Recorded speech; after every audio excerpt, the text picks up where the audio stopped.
Hey everyone, Verko here with a new dev update on the Return to TranZit project for you all. I know a lot of you are eager to see what the current progress is, and I'm excited to show you what I've done since the last update. We'll be going over some of the map in progress, as well as the new weapon system, mystery box features, and future plans with a super Easter egg. One of the reasons why it's been a while between updates is because, as some of you may know, I'm currently working full-time on a game in Unreal Engine 5, but that's currently top secret, so pretend you didn't see what you just saw. Now in the last video, I laid out the plans for the ideas of the expansion of Dana. So as you can see, this whole section is playable, and in the dark areas you will have a flashlight, otherwise it'll be lit by these nice little lanterns here. We got bridges that go across the water, because the water does in fact slow you down when you walk through it, as you can see here. Very slow. So we've got these nice little bridges that create these direct pathways in the new section, and some of the pathways lead to the new cave entrance. If you remember the last dev update, it was just a dev block and that was it. But now you can actually enter these, because just like every other point of interest, it's going to have a bunker. So if you walk through the cave here, come through the bunker section, and these bunkers will each contain a pack-a-punch switch, so the one for Dana will be located here, and a telepad location, which will be located here.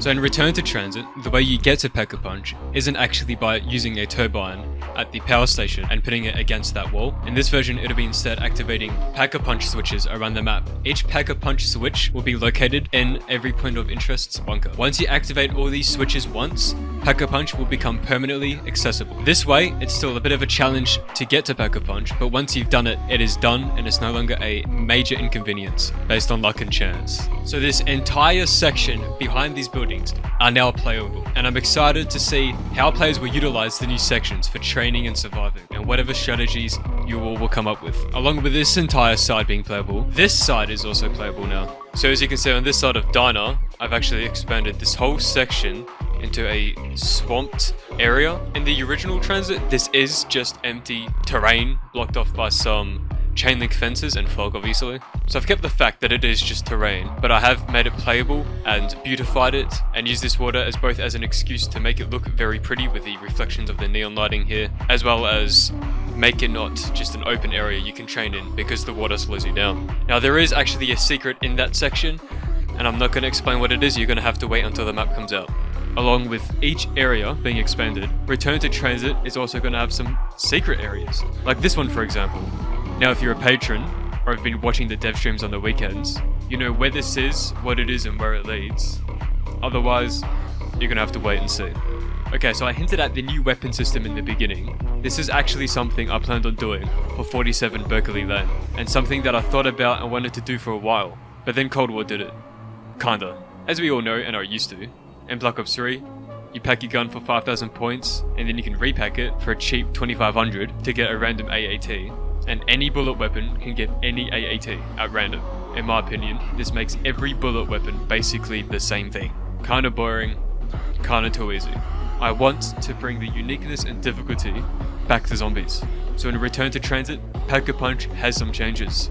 You can take your base weapon to pack and upgrade it as normal. Nothing changed there, except for it being instant like Cold War, because I like that quality of life change. But now this is where the real change comes in. You can take your upgraded weapon to pack for a whole new additional tier above upgraded, called Mastered. Any upgraded weapon can be mastered for 20,000 points. The mastered version is significantly stronger than the upgraded version, and each weapon has a unique mastery defined around its AAT. So in this example, okay, so I got the Ray Gun Mark II here, and this gun's mastered version is designed to be deadwire specifically. So if we pack-a-punch the Ray Gun, we have the base upgraded version, and this will be the PAP camo for TranZit, at least the base PAP camo. Every single gun will have this base PAP camo when you upgrade it for the first time, but when we bring it to the PAP again, for the mastered version, we can fully master it to get to its final state. And as you can see, the gun has a blue electric camo because it is deadwire. So this will always be deadwire because that is what this gun is uniquely designed to be. And the PAP camo, as well as the firing effects and all the aesthetics of the gun, represents that. So as we shoot, we got blue effects, we have a blue camo, and of course the dead wire itself emits blue light when it triggers. So every gun has its own thing. And the name of the gun, ignore that. I don't have a name for the mastered version yet. If you have any ideas, feel free to leave a comment on that actually. And by the way, I am playing on Bridge Survival. That's right, there's a little bridge in TranZit will be a survival map. It's just a fun little like one small section area map. And why not? I'm out here making every point of interest more interesting. Alright, so that was a weapon system. But now I want to cover all of the changes I've done to the mystery box. Okay, so first things first, its appearance. It is purple. Why is it purple? Why not? But mainly I want to go over these effects. I have tried to make the box more interesting and better looking. So as you can see, we've got volumetric lights coming out. We've got proper reflections emitting from the box with specular lights above each question mark. But that's just the visual appearance. Let me go over the actual gameplay changes. So firstly, let's take note of how long it takes for the gun to spawn. Not bad, not bad. But what if we could make that faster? Okay, so giving myself all the perks here, and the perk we want to take note of is Speed Collar. So in Return to TranZit, when you have Speed Collar, it will speed up the mystery box spin. So now, let's watch how long it takes. Vastly quicker. The second change is actually the ability to upgrade the mystery box.